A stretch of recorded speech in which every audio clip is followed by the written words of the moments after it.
kaso ngayong araw ay hindi ako pinagluto ng aking amo ng maaga. Dahil ang rason niya is wala naman daw tao. Sila pa lang nila. So, ginagawa ko, naglalagay lang din ako.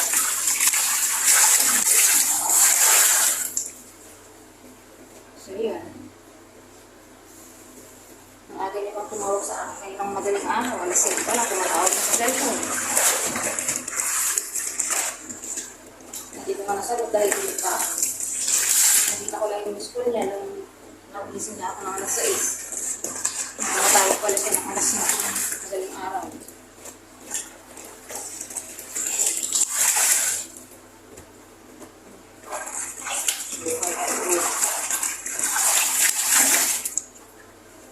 Hindi ka naman makipagsapalaran.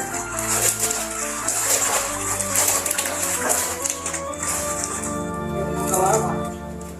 Kaya, kung kaya mong makipagsapalaran, hindi ka sa palaran. Kung kaya mong tiis, titiis. Dahil mahirap ang buhay sa Pilipinas. Ewan ko nga ba bakit ganyan. Lalong dami yung matutulog. Mahirap din naman ang trabaho. Mahirap dito sa abroad. Kung kaya man lang din pag-isa, titiis na lang din na. Kaysa yung walang-wala ka talagang maihahain.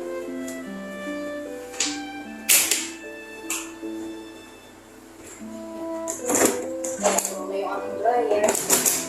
Yung dryer mo ba? Ayan.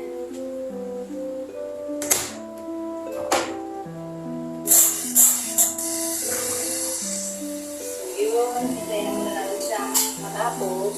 Dito lang kayo sa labas. Magluluto na ako, bahala na sila dyan. Basta ako, magluluto na ako. Tapos na akong nagluto, so nakasandok na rin ako. Nahihatid ko na rin yung pagkain nila. So, eto, kakain na rin ako. Ito yung pagkain ko, guys.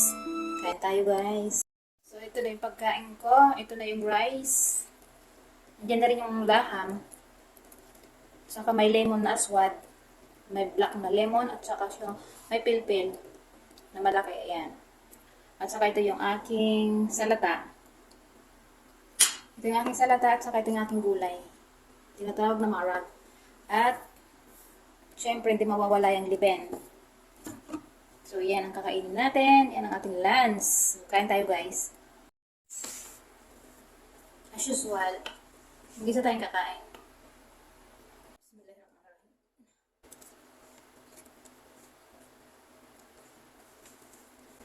Yung pagkain namin ngayon ay white rice.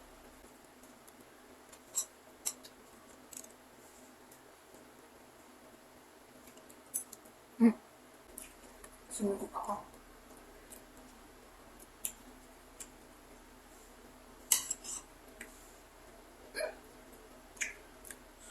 Suminog ako.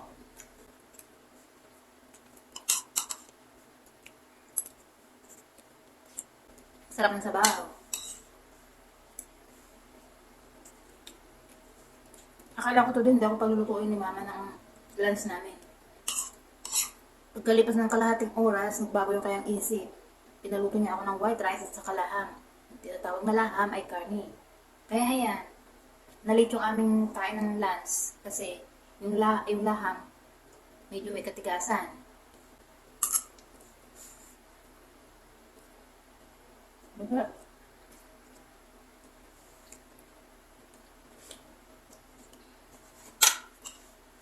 Tama na.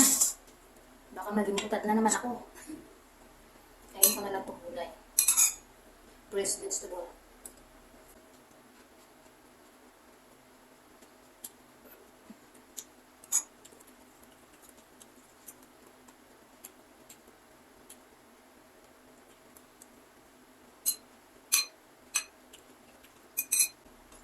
Itong ginagawa kong braised vegetable, ang sangkap niya ay carrots, balat na sili, kulay dilaw at saka kulay green,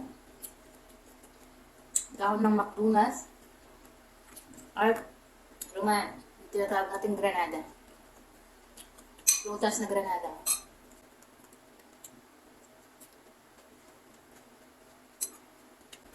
Yan ang saratan ni Mama. Fresh vegetable. Araw-araw to. Hindi ito mawawala sa pagkainan.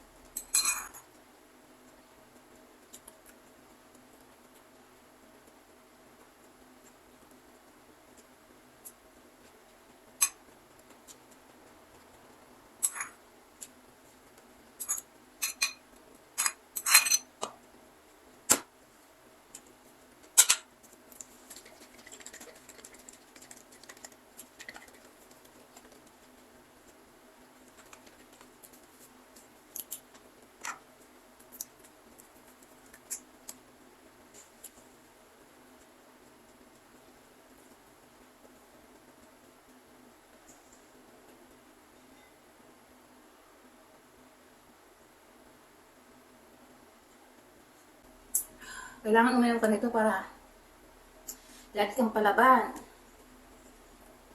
Libre ang tawag nila dito.